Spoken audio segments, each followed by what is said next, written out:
Welcome to Contact Center Cactus Chat Podcast. I'm your host, Eric Mulvin. And this is the show where we talk about customer experience. We talk about outsourcing, managing contact centers and call center staff. Today, we're doing something a little different.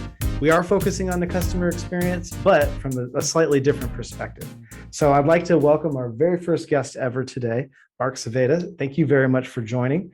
And I had the pleasure of meeting Mark many years ago when you were only a business attorney.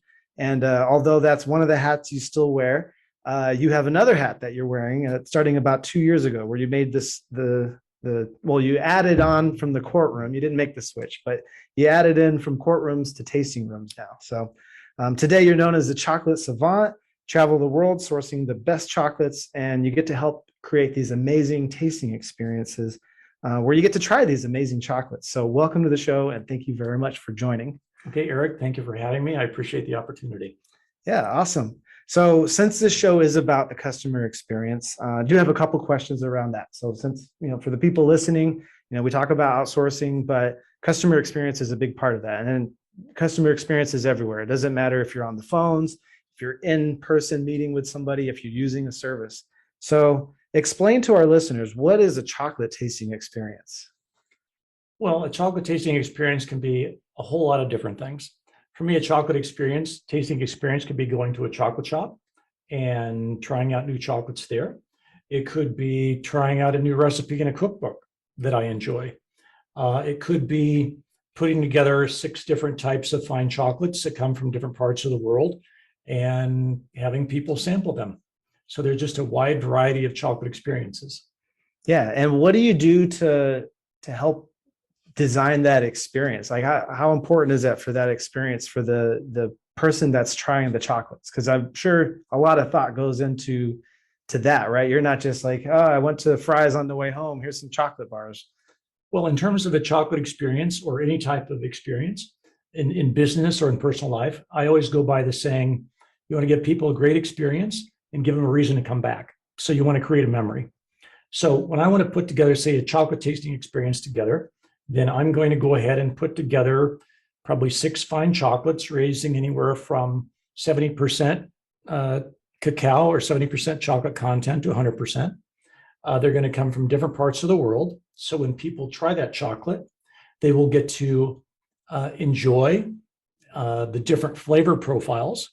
Most people don't realize that depending on where the cacao beans are grown, the chocolate that comes out of those cacao beans is going to have a different flavor.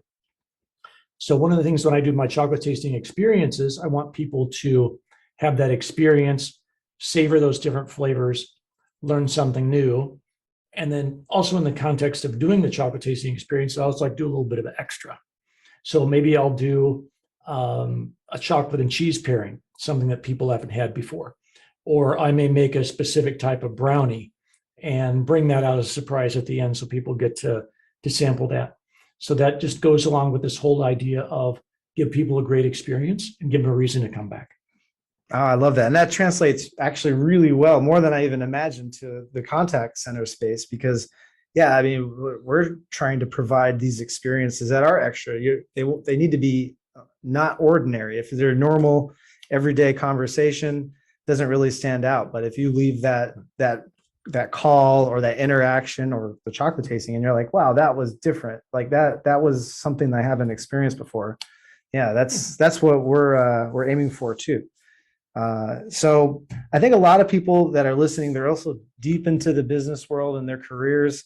And you found a way to make this like you mentioned it to me earlier, a side hustle around and turn it into a little business here as well. So how did you come to figure out to expand and make this your side hustle? Because other people, they might drive for Uber, they might start selling some software, they might start something. So why chocolate?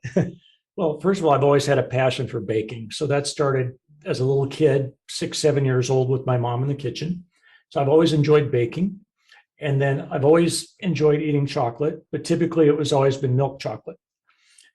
So I didn't really sort of get into this until about 5 or 6 years ago at a chocolate shop in San Francisco called Dandelion Chocolate.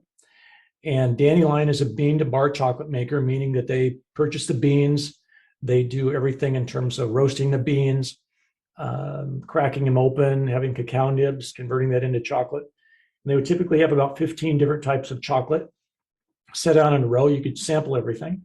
So one day I started going down the row, sampling everything. And it's like, man, I can't believe all these different flavor profiles in this chocolate. So I sort of got very, very interested in what was going on in terms of the flavor profiles.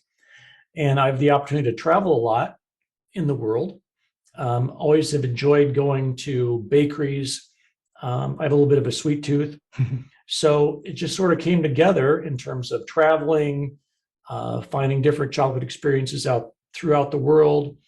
And I thought, I'm traveling more, getting close to retirement. I don't necessarily want to practice law all my life. What can I do that I have a passion for, that I can still potentially make some income from, that people will enjoy? And that's sort of how it got created. I mean, the thing is that when I sort of made a modification to my LinkedIn profile, a little side story here.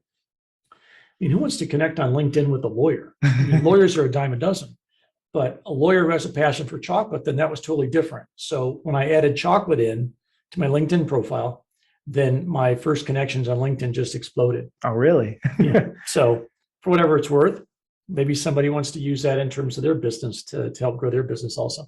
Yeah. Well, I think part of it too is really, this is also who you are. You've had this passion for chocolate. And so you're sharing more of who you really are with the world instead of just the lawyer side of things. And I think people are really attracted to that too. Well, the other part of that is also, I want people to tell me about their chocolate experiences, because if someone went to a great restaurant and had a great chocolate dessert, or they had this fantastic hot chocolate at this little restaurant in Paris, and I want to know about that, because if they had a great chocolate experience and I have the opportunity to go there, then I want to try it out. Yeah. So I want people to share with me just like I want to share with them. So I'm just interested in growing a chocolate community so I can find out about more chocolate experiences. Yeah, that's awesome. So we got people listening today. They're concerned about the customer experience, and like I said earlier, it might be a person on the phone. It could be someone coming into the business. What advice would you have to someone that's trying to create an amazing experience for their customers, their brand, whether it's chocolate tasting or selling a product or service? I think try to find out best you can, what does the customer want? And then try to satisfy that customer want. And that's basically then just talking to people. What do you like? What do you not like? What am I doing right? What am I not doing right? And just try to give them the best experience that you possibly can.